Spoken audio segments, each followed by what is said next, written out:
कृष्ण कहते हैं, जब से मनुष्य जाति का अस्तित्व बना, तभी से युद्ध भी अस्तित्व में आया।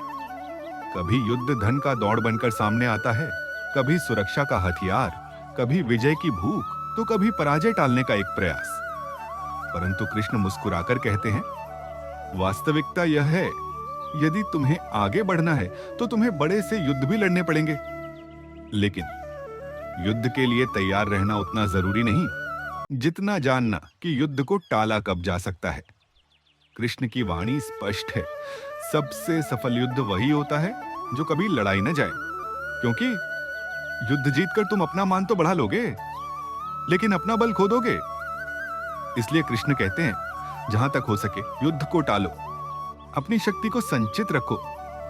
एक बार नंदगांव के कुछ ग्वालबाल दूसरे गांव के बच्चों से झगड़ने को तैयार खड़े थे। बहुत दिनों से दोनों समूहों में तकरार बढ़ती जा रही थी। एक दिन बात इतनी बड़ी कि लड़ाई बस होने ही वाली थी।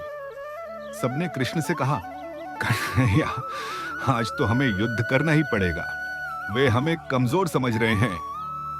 कृष्ण शांत खड़े रहे, फिर धीरे से बोले, कमजोर वह नहीं होता जो लड़ाई से बचे, कमजोर वह होता है जो लड़ाई के बिना अपने मान को बचा ना पाए।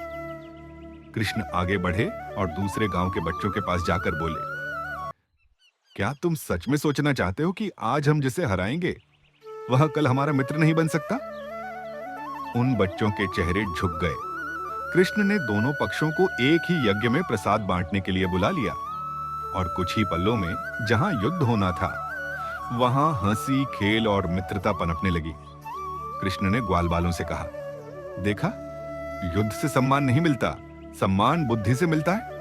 और फिर धीरे से, युद्ध तब करो जब धर्म सामने हो, परंतु जहां तक हो सके युद्ध को टालो, क्योंकि तुम लड़ाई से नहीं, अपनी शांति से शक्तिशाली बनते हो। युद्ध जीतकर तुम संसार को जीत लोगे, पर युद्ध टालकर तुम स्वयं को जीत लोगे।